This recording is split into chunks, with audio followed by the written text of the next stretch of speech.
Fatherhood for the Rest of Us with Brandon Handley. Because you're already great at everything else, why not fatherhood too?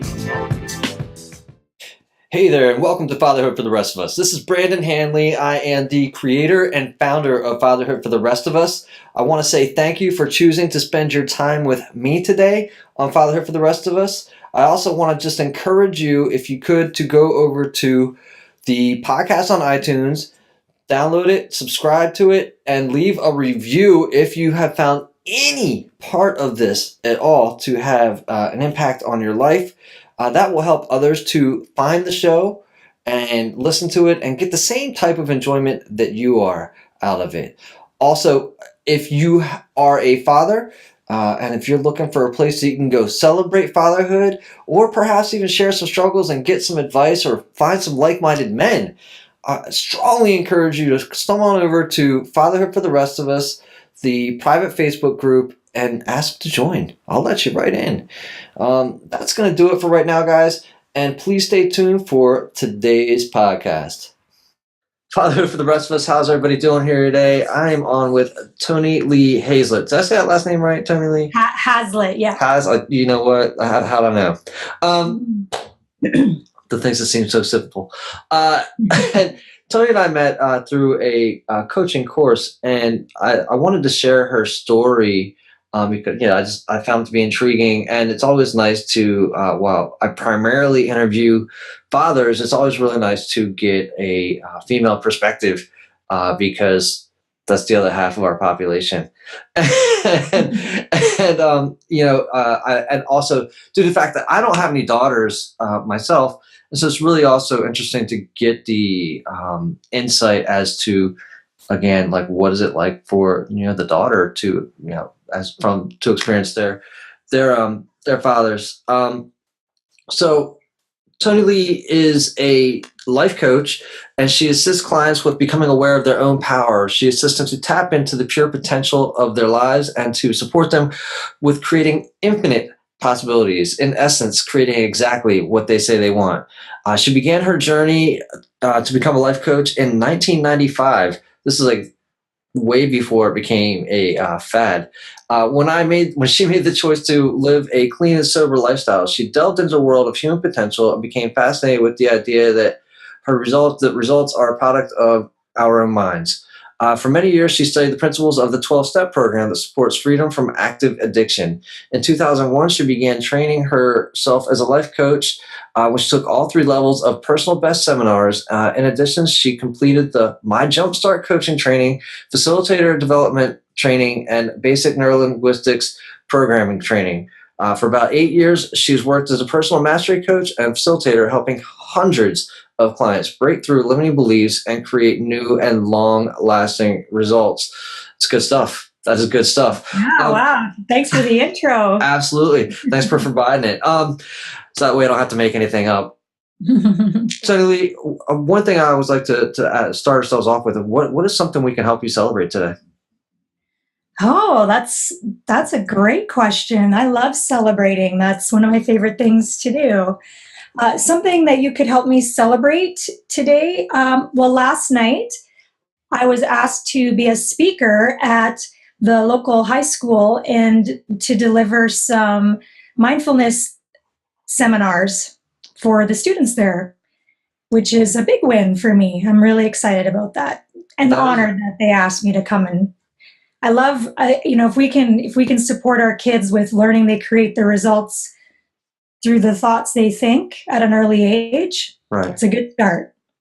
Absolutely. And I think that's really cool that you're near a school that's taking that step and trying to be a little bit more proactive. It just kind of shows actually too how important or how far mindfulness has come in, I'll just say, the Western society. We recognize it as kind of a necessary tool. Because I know that when I was growing up, if somebody came in to offer that type of training at our high school, they probably would have been run out the door. Yes, we've definitely come a long way. It's definitely 2018. Even the fact that we've met over, video conferencing, and we have such an amazing ability today to tap in with so many like-minded people, and all the information we have at our fingertips. It's definitely a different era. Fair enough. Yeah. No, to be certain. Well, let's jump into kind of your story. Sounds like you found your way into it through getting over your addictions. Am I reading that right? Mm-hmm.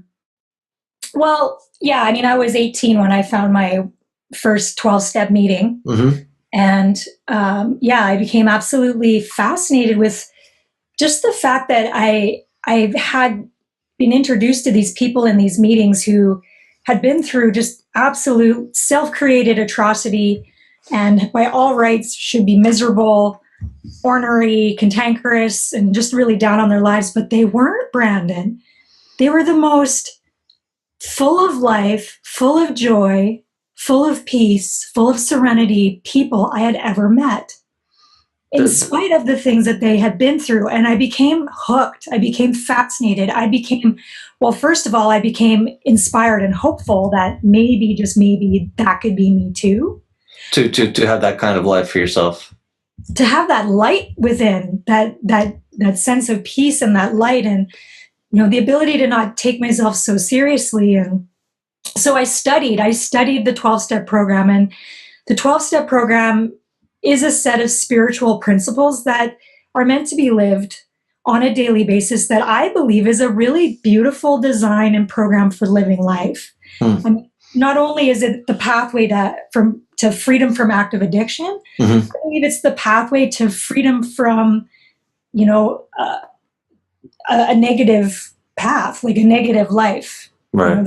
Experiences that might not be so great. And so, so that was the beginning. And then, so it's great because the steps lead you to a path where you have freedom to choose. But then it was like I was at a point in my life where I was like, okay, so what do I want to choose?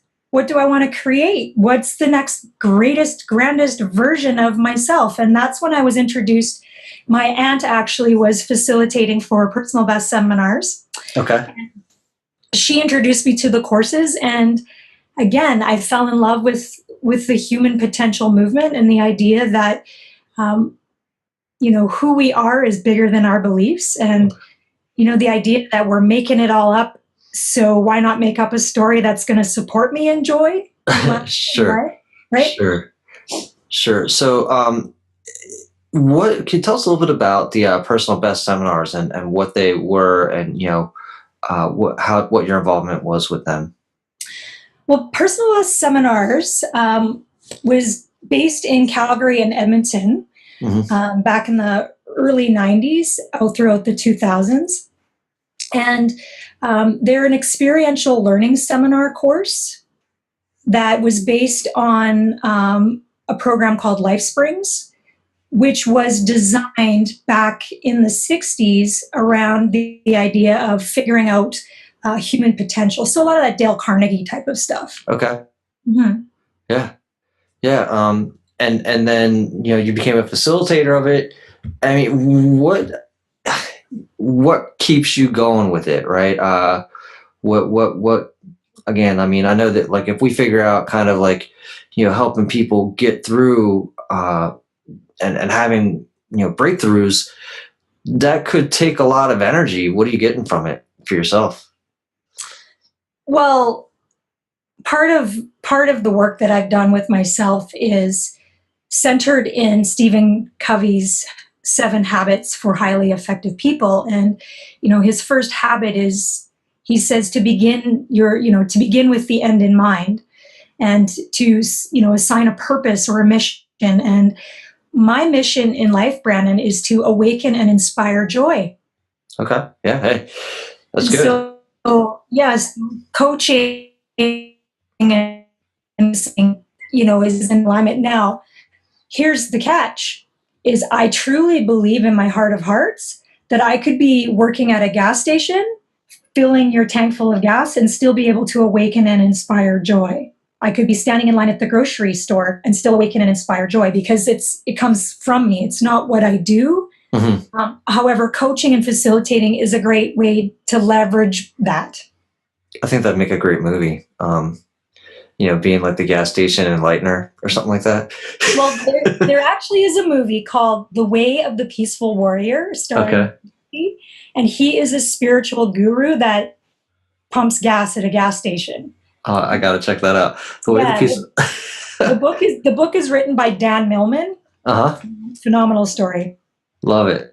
Love it. So, when we talked, this is actually something you've done in the past, and you're actually ramping back up into, and there's a reason why you stopped doing it for a little bit, and I kind of want to share that story if you're okay with that. Mm-hmm. Yeah, no, I'm, as a coach, one of the things that I recognize and acknowledge is I'm certainly not perfect. And I certainly have practice lots of opportunities to work through my own limiting beliefs and my own stuff. So back in 2007, I was coaching and facilitating, and I had been dating a fellow at the time. He had been my boyfriend for about 4 years, and he really suffered with depression. And he eventually lost his battle to depression when he committed suicide on January 10th, 2007. And that rocked my world, as a coach, as a facilitator, that rocked my world. And I did everything I could to work myself through that. And at a conscious level, I knew I wasn't to blame for that. And I think at a less than conscious level, I was just so hurt and so devastated. And to some degree, I took it on, like, why couldn't I have saved him? And so I've set myself down a really destructive, self-destructive path. I sabotaged my career. I just threw in the towel. I don't know. The driving force was I didn't want to be seen. I mean, there was a lot of drama around that scenario. I had a lot of fingers being pointed at me. When it had happened, I was inside with a coaching client in my office, and he had pulled up in his vehicle and had ended his life while I was inside working. And so, there was a lot of reading into that, and I blamed myself, even though consciously I know it wasn't my fault.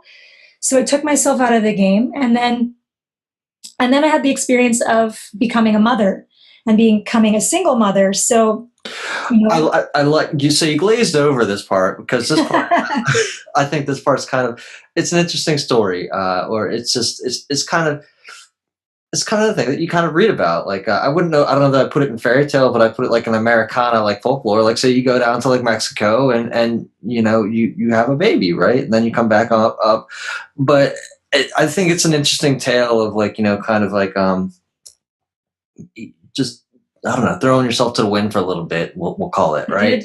I did. I moved to Mexico. That's right. I glazed over that part.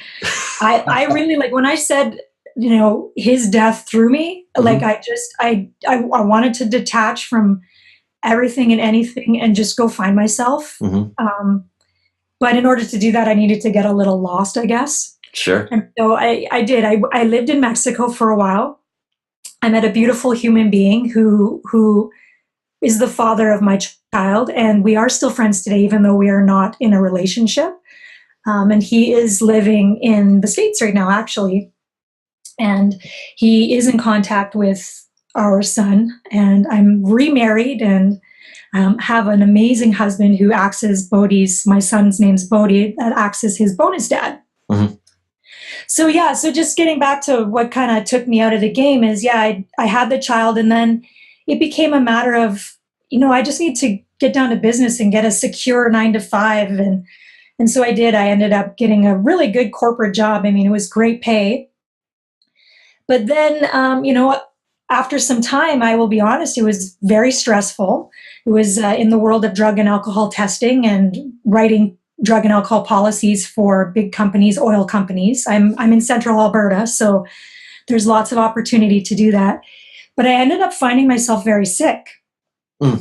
And so 3 years ago, I was diagnosed with an autoimmune disease that actually attacked my muscles. Right. And I found myself, not being able to dress myself or wash my hair, or I had to use a cane. And this was 3 years ago. So just to me, that was my wake up call. Like I had ran and tried to find myself for so many years. I ended up, the being sick ended up being my wake up call to get my butt back into what I know I can do and I love. And I love being in service to people and creating space for them to explore themselves. And so I needed to be an example of that. So I started to practice what I know and put into practice what I know in order to create new results with my health. Mm-hmm. So, Brandon, I went from doing chemotherapy treatments to doing weekly injections with chemotherapy. I was on prednisone for 2 years. I'm off all of my medication today. I am absolutely in remission today. And I believe it's because of the work of that, that we learn about how to break through those limiting beliefs. And part of me reclaiming my power is about me revitalizing my coaching business and putting myself back in the classroom and standing up and owning all of who I am. That's great. That's great. The going through something like that, where you're, debilitated, what was kind of like your mindset there? Where was the point where you realized, what, I may be doing, was there a point of I may be doing this to myself and I kind of know better? The part where I ran away to Mexico. Everybody should do that. The part like, where you had the autoimmune disease and you're laying there and you, to me it sounds like there's a realization of I shouldn't be this way and I know I shouldn't be this way, and you kind of break through on your own and you realize where and what it is you should be doing. No. Honestly, I never once had I shouldn't be this way. I had, like talking to myself was, my dear honey, like you have created such a state of stress in your body. And honestly, Brandon, I didn't think I was going to live.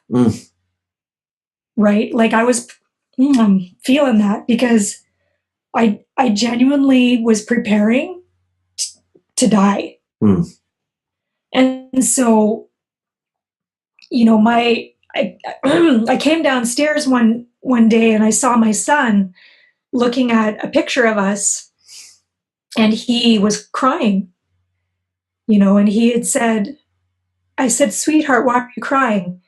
And he said, I just wish we had more time together. Wow. And it was and I looked him in the eye and I said, I promise you, I will do everything I can to be around for as long as I can. And that was the shift. That was the beginning of the shift. And it was shortly after that, I reached out and hired my own life coach because I believe in the power of coaching. I believe in having somebody to bounce that perspective, because it's hard to see when you're in it. It's like being you can't see the forest for the trees, right? Right. So it's hard to see that sometimes. So, I hired a coach and I started getting busy on looking at my blocks. And part of it was getting really clear about what do I want to create? And, over the year and a half that I've been meeting with my coach, my dreams just seem to keep coming true, and they just seem to keep becoming bigger and bigger and larger and grander. And, and so, I'm doing coaching sessions with people in Sweden and Italy and Scotland. Oh, that's awesome. Right? That's awesome. I got so we've got somebody watching, Dave Gieselman, who he is also a coach, amazing guy.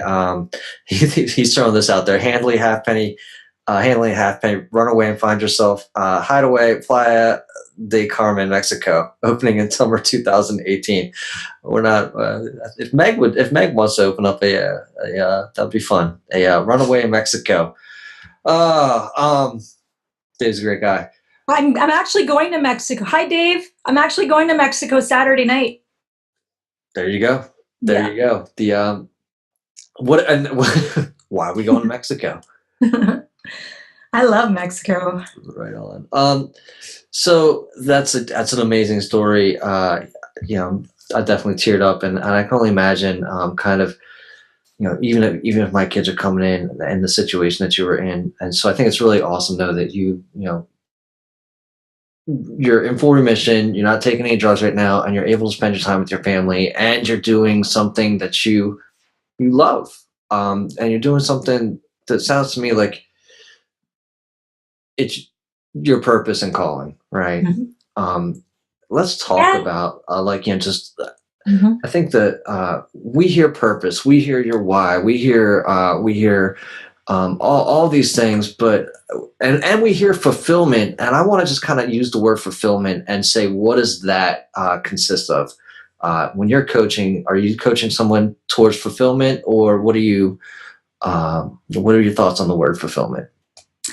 Well, first of all, when I'm coaching somebody, I'm really listening to what it is they say they want. Okay. Right. Like it's, I wouldn't want to impose my want on them. If the client wants fulfillment, then great, let's go there. Sure. Ultimately, don't we all want fulfillment? But again, it's that, one of the things that I've been learning about lately is the difference between fulfillment versus happiness, that instant gratification. Right. And so to me, fulfillment means having the maturity to do the work, even though it might be uncomfortable, for that long-term success. Right. Right. Versus, right now I just want to be happy and tune out and go eat a cheeseburger and watch Seinfeld on the couch. I had a great cheeseburger the other day. I'm not going to lie. It was fantastic. No, I hear you though. So, and I like the distinction of the fulfillment is putting the hard work in and working towards something, right? Or something like that. We also, so what is, you've coached hundreds. What is like one or two of the tools that someone who's not in coaching or is considering coaching would be used in what you would call life mastery? Like one or two of the most important tools? I would say first and foremost, first of all, the understanding of how we create our results, right? That our results start with the thought we have in our head, right? And that sets off a feeling, and then that feeling drives our behavior. So the awareness, first of all, the awareness that, hey, my results come from me. It's not happening to me. And then the other tool, Brandon, I would say, is the value clarification, getting clear about what's important, because how much time do we spend, putting our resources, our money, our hours, our time, our energy into creating something that we think we should be doing versus what's truly important. So truly, that question of what do you want, allowing yourself to get really clear about what do I want to experience in this lifetime? Because if I'm the source and cause, and if I can create those things that I want to experience, what is it that I want to experience? Because time and time again, I ask a client, what do you want? And then for about 5 minutes, although no, seriously, I don't let them go that long. It seems like for about 5 minutes, they'll sit there and tell me what it is they don't want. Yeah. Or they start to tell me all the reasons why they can't have what they want. They're so afraid to even declare what it is they want because they are so full of blocks that they won't even let themselves declare it. So I think one of the greatest tools is to declare it and say, this is what I want, and to have the courage to say. Yeah, that's huge. That's huge. I still struggle with that. I personally struggle with, wanting anything more than I need. All right. So, just sitting there saying, and I don't know if that comes from a scarcity mindset or any of that other stuff, but just sit there and being like, if I want anything more than what I've already got, it's beyond what I need. So is that being greedy? Right. And so that would be a block for me. right? A limiting belief. I'm like, I don't need any more than I've already got, type of thing. Does that sound about right? Well, it's like this cup, right? So as human beings, we're like the cup, right? Our mind is like a cup. So we can only hold as much as our beliefs or our attitudes or our behaviors will allow. So if you want to have a greater experience in a certain area, like love or connection or friendship or money, then you need to grow your cup. You need to get a bigger cup. And so part of my job as a coach is to assist the client with breaking through the limiting beliefs and building a bigger cup so that they can have what it is they say they want. Got it. Let's get some bigger cups. Yeah. Awesome. Great. I love it. So let's flip it over to fatherhood a little bit. Sure. Fatherhood. You helped me out actually. You actually had some decent help me with some of my questions to ask you. Sure. So, I usually ask, what does fatherhood mean to somebody? And you actually rephrase this question in a way that I've never asked, and I like it. What do you believe is the purpose of fatherhood, Toni Lee Hazlett? Thanks for listening to this episode of Fatherhood for the Rest of Us. I hope that you've enjoyed what you've heard so far as we have an engaging deep dive into what fatherhood means to us, what it means to have the fatherhood experience. And I'd also like to let you know that I currently have a couple of coaching slots available. If you are looking to make some impactful lifelong changes in your own life, creating a better life today instead of waiting, and you're ready to take on some new challenges, form a new set of beliefs, let go of some of your limiting beliefs, take care of the gap, get rid of what's missing, work on what's been working for you, then let's have that conversation. You reach out to me at brandon@fatherhoodfortherestofus.com. You can reach out to me at Brandon G. Hanley on Facebook. And if you just want to go schedule a time, you can do that over at fatherhoodfortherestofus.com/coaching. Looking forward to having that conversation with you. To the purpose of fatherhood is to be that role model and to support and guide the individual child into becoming an independent, self-directed learner. So I know that's kind of wordy, but in a roundabout way is to be the example and to support the kid with becoming a decent human being. Right. An independent, decent human being. A decent, independent human being. And I don't think I've ever. How does that vary from being a mother, would you say? I don't think it does. Okay. No, I would say that as a mother, it's their job to be a role model and to do the same. Okay. Yeah. So pretty much right in line with each other. You also talk about how you had healed your relationship with your father. You want to talk a little bit about that, and what was the relationship like? Wow, yeah. My dad is an amazing human being. I have a lot of respect for him. He was in the Army at a young age, and he's had his own story. But growing up with him, he was very much an active, abusive alcoholic. So my experience growing up with him was there was a lot of headbutting and a lot of fighting because, me being me, I wasn't the most balanced individual when I was a teenager. And, I rebelled and I, owned my power, and we ended up fighting a lot. And as a result, we became estranged for many years. And as I was going through, my 12-step program and going through my coaching process, I was very much like, I don't deserve to be treated that way. And if you can't talk to me in a respectful way, then we're not going to talk. That's funny. Right? And so I had set a boundary for a long time. And, at some point I just, Brandon, I got to ask myself, would I rather be right or would I rather be happy? Sure. Yeah. And I'd heard I like to grow my context around spirituality. And so there was a Buddhist temple I used to visit and I'm telling this because it's significant to the story. But there's a Buddhist temple I used to visit in Edmonton, And they were giving a Dharma talk one night, and the cute little monk at the front was talking about how there was, a boy that would go into the temple at night and steal food from the altar.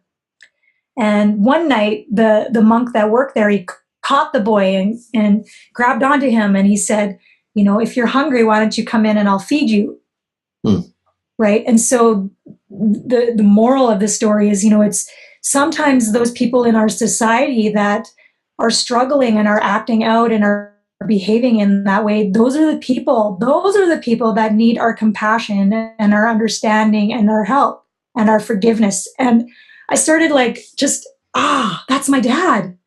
So from that moment, I decided that I was going to be the best daughter I could be, despite what he was doing, despite how he was showing up, that it was about the best daughter that I could be. And so I began to rebuild my relationship. And there are times, Brandon, where he is, behaving in a way that he might say something, or even if he's drinking, because he still does. And if he is, then that's my boundary. And I lovingly say, I'll call you tomorrow. Right. So I don't feel like I have to fix him or anything. It's just about me showing up and giving him love. And so today, after I got sick, that was another bridge to us rebuilding. And now once a week, I pick him up and we go grocery shopping and we talk about all sorts of amazing things because he's brilliant. He has so much to share, That's great. That's great. So I love how, you didn't go about trying to fix him or telling him how he should be treating you anymore. And you just basically, you did the work on yourself. And, and then you also set these boundaries, which I like to just to realize it's not so much what you were going to tolerate from him. It's just what it was that you weren't going to expose yourself to. Yeah. Yeah, because as a human being, I have a right to feel safe and I have a right to, have interactions with people that are calm and respectful. All right. No, that's great. And then, so you, like you said, you've got the father of your one son, and then you're also remarried, and you have two other boys. He has two boys. Is that right? He has a 17-year-old son, Ethan. And a 15-year-old girl, Georgia. So I'm a bonus mom to them. Right. And Jason's a bonus dad to my son, Bodhi. That's awesome. Now let's talk a bit about how long have you been married now? Just coming up to 2 years. So we've been together for going on 6. Okay. So I'm just trying to understand, I guess, a little bit of the impact and of your son and what the difference is in having, that positive male role model in his life, how that's showing up. Well, yeah, no, that's a great question. Like when I was doing the single mom thing with Bodhi, I had a really hard time playing both roles. And, single moms out there or single dads, if you're doing it on your own, it is not easy. And it's imperative to get support. When I was doing the single mom thing, I had a hard time with the discipline. Based on my background, I had a really hard time being the tough person. So my kid learned really quickly that he could basically walk all over mom. Because, mom was also working, 12, 13, 14 hours a day and coming home. And you know what, if he's just going to act out, then just having a hard time dealing with showing up and doing the discipline. Discipline was my tough part.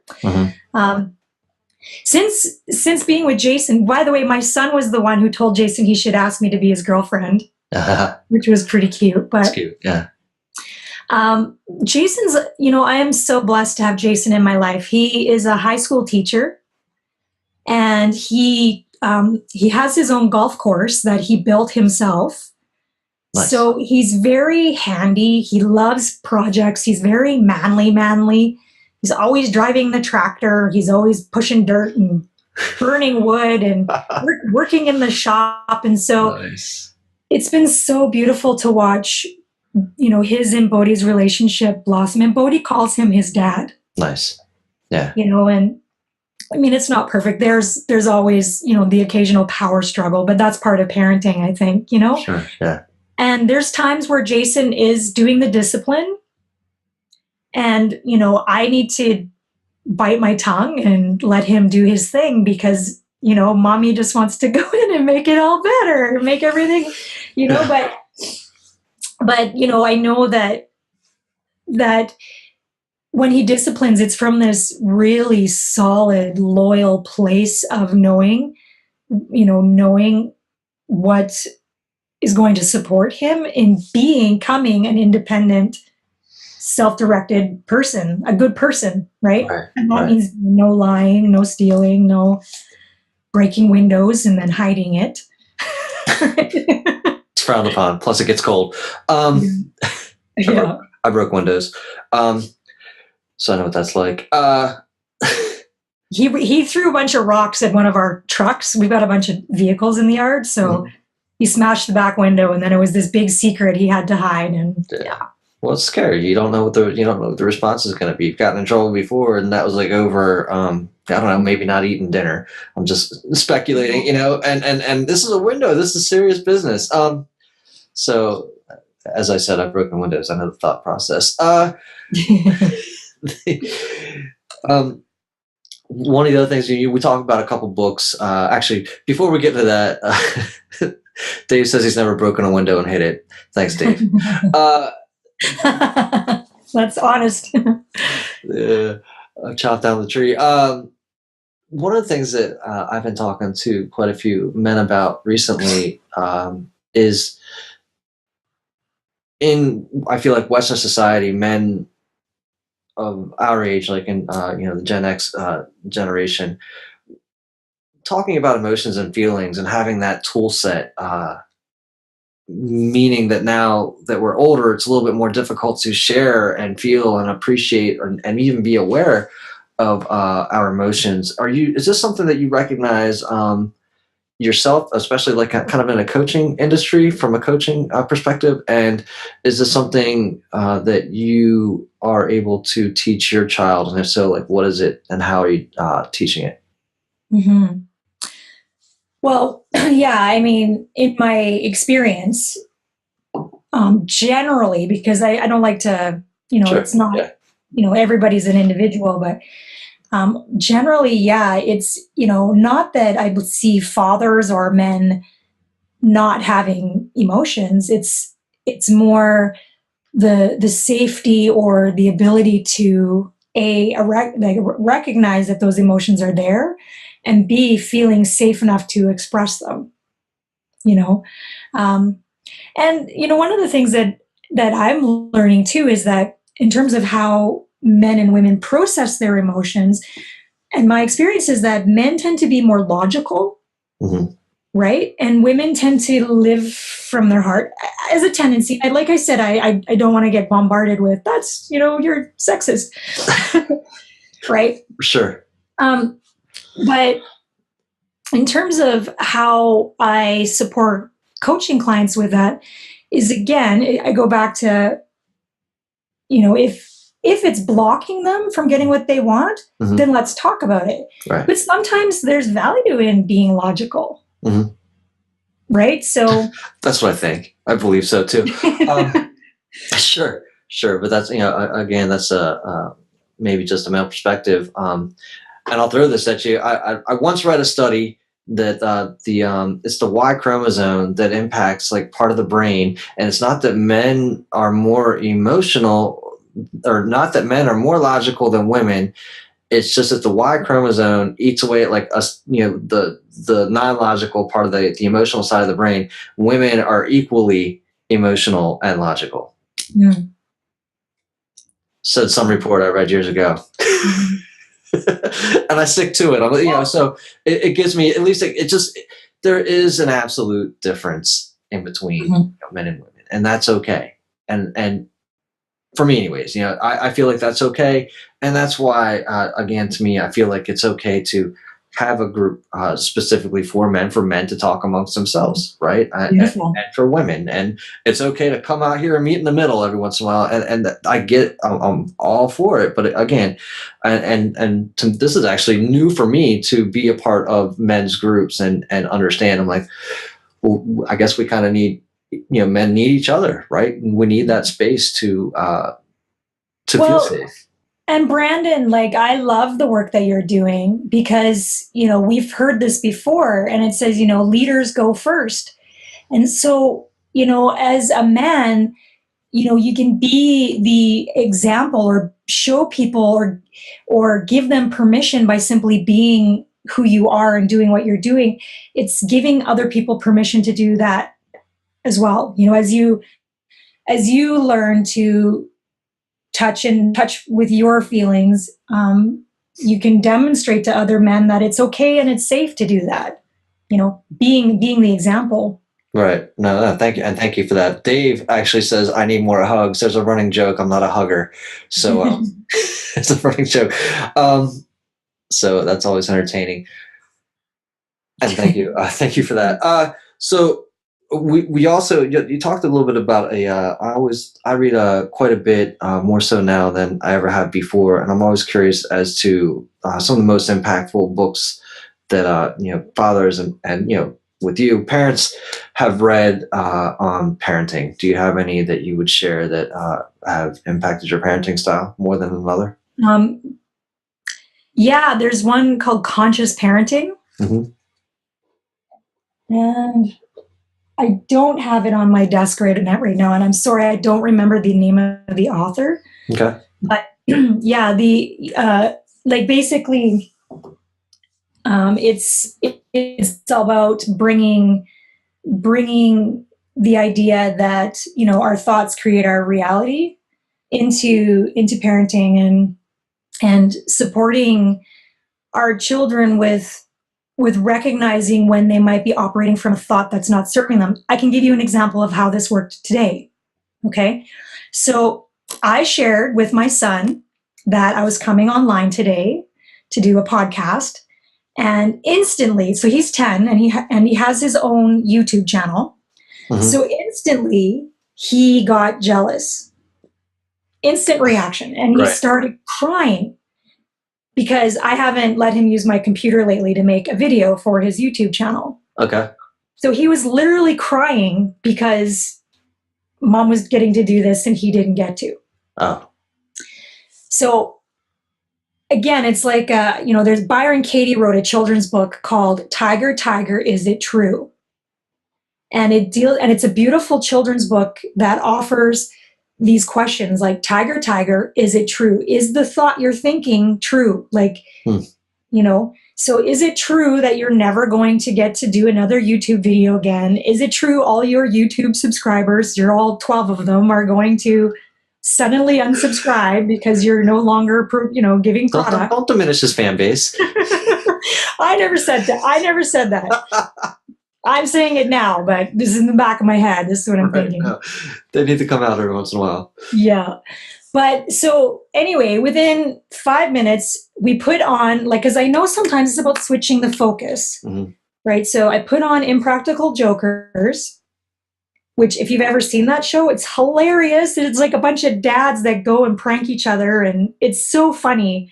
Anyways, we put on the show. Next thing I know, he's laughing his butt off, and I'm like, oh, Bodie loves his mommy again, right? Tickled him. And so in terms of the book that you're talking about, or has there been a book, it's just that idea that switching the focus sometimes, rather than getting sucked into the drama. Right.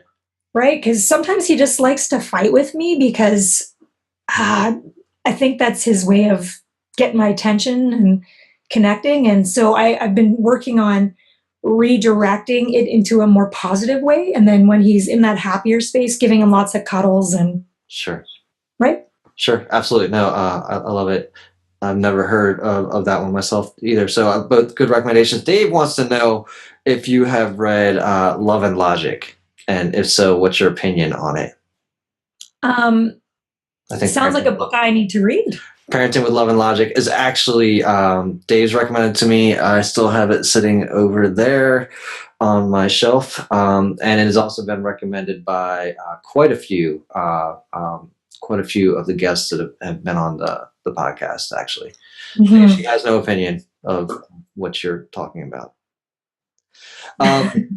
Well, only because I don't have an experience of the book. So if I were to give an opinion, I would kind of sound silly. She'd be a liar. Yeah.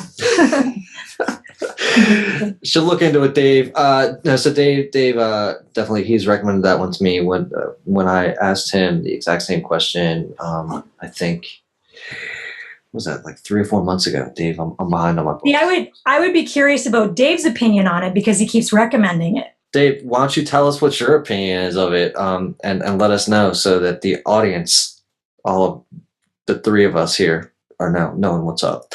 But Dave thinks highly of it. I can tell you that right now, so it would be good, actually, Dave, if you put that up there. What is there anything about, like, parenting or fatherhood specifically that you would like to share with us that we haven't covered today?